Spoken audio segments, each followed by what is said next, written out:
Kevin Sidebottom here, speaker, author, and trainer, and I go around and teach sales organizations and leadership teams how to grow trust and influence with their customers and their team members to drive more revenues and higher profits. Today, let's talk about you and how you can be a top sales performer. What does that mean to be a top sales performer? Does that mean you want all the accolades, you want awards? Do you want to be the top guy who makes the most amount of money? What does that look like for you? That's what you first have to identify. What does that look like to being the top performer? Once you identify that, now you know how you can plan to make sure you're going to hit that mark. Always need to work backwards from our goal. What does that mean? Do we need to grow our market share by 50% or 20%? What does that look like to us? Now, when I was younger, I actually would do those little mazes where you had to move through and find out how to get to the path to the finish without getting stuck in all those little areas that can bog you down. What I found is when you start at the finish, you can actually see the line to the start easier. You can find that path faster.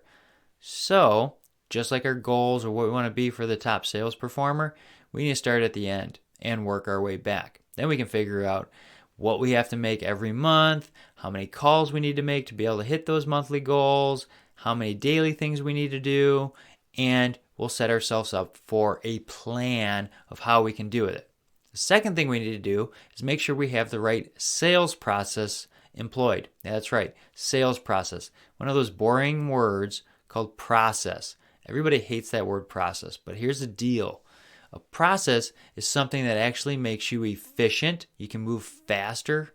Yeah, that's right. You can move faster with more efficiency. That makes you speed up.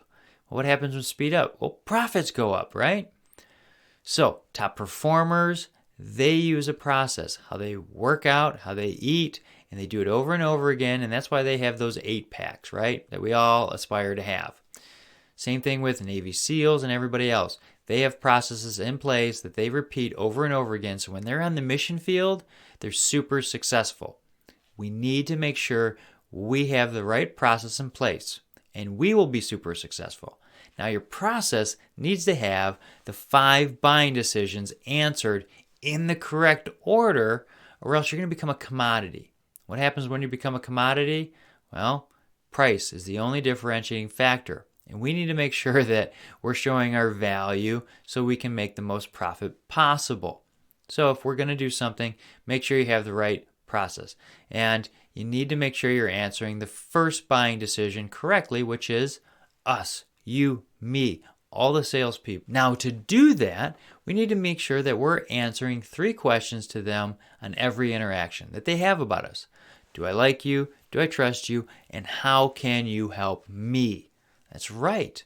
They're asking these questions. You're asking it of me. I ask it of you whenever I meet with you. That's been pre-programmed into us since the beginning. We're going out to kill an animal and drag it back to feed our families or harvest. We need to make sure that those who are with us were going to help us. We need to be able to trust people. So if we can't build likability and trusting and we can't help the people, they're not buying from us. We're going to mess it up on the first buying decision and they're moving on. When's the last time you bought something from somebody you just absolutely could not stand? Probably never. So we need to make sure we're likable. And there's a lot that goes into it. The situation we're in, if we're in an environment that's noisy and there's lots of machinery or gunshots or whatever going off, anxieties are going to be up and they're not going to trust us as much. So we need to make sure that we're in the right settings. We also need to make sure we have the right color clothing on when we're meeting with people that generate trust. The different kind of scents can actually affect anxiety and trigger people as well. So we need to make sure that we're doing all these things well, or else we're going to fail. We also need to make sure that we're focused in on them, not of killing a sale, but of cultivating a sale. That's right, kind of like farming. We need to think of it as farming. We need to cultivate the ground, plant the seed, water, fertilize, pull out those weeds so we can harvest a great harvest. We need to cultivate. That's probably why you sit there and look at some of the buyers that don't call you back. You can't understand why customers aren't responding to you because it needs to be more like farming, not hunting. I mean, when you're doing the hunting deal, you get one kill every once in a while and you can live off it for a little while, but it's not consistent. When you farm it, you become more consistent and you can eat longer and feed off it. So we need to make sure that we're doing everything right with cultivating our relationship with our customers. Now, we need to also make sure we're answering 3 types of questions. That's right.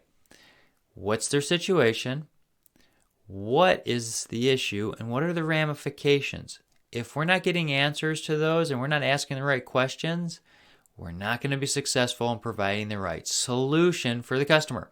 So we need to make sure that we're asking those right types of questions. That all begins at the first buying decision. Yep, that's right. There's a lot of work in that first buying decision. And that's what I teach in the house analogy and how you interact with people, how you work your CRM, and how you really get this one solidified so that way there's likability and trust and that you're focused in on helping people. You do that, you're going to be rewarded with the sale. So let's focus in on making sure we have the right process in place and follow through. Because if we serve the customer well, they're going to reward us with the business. And if we make them successful, they're going to tell everybody else about it. It's kind of like the last time you went to this fantastic restaurant and had a great experience. You couldn't help but tell anybody. Well, your customers will become your salespeople. And now think of that big harvest that you had, and it goes 10 times, 20 times bigger because they're out selling for you. All right? So let's make sure we have the right process. If you have any questions about setting up the right process, contact me below. My information's down there. If this video is helpful, hit like, share, subscribe, send it to somebody you think it might benefit. That's why I do these videos, is to help you. We'll see you next time.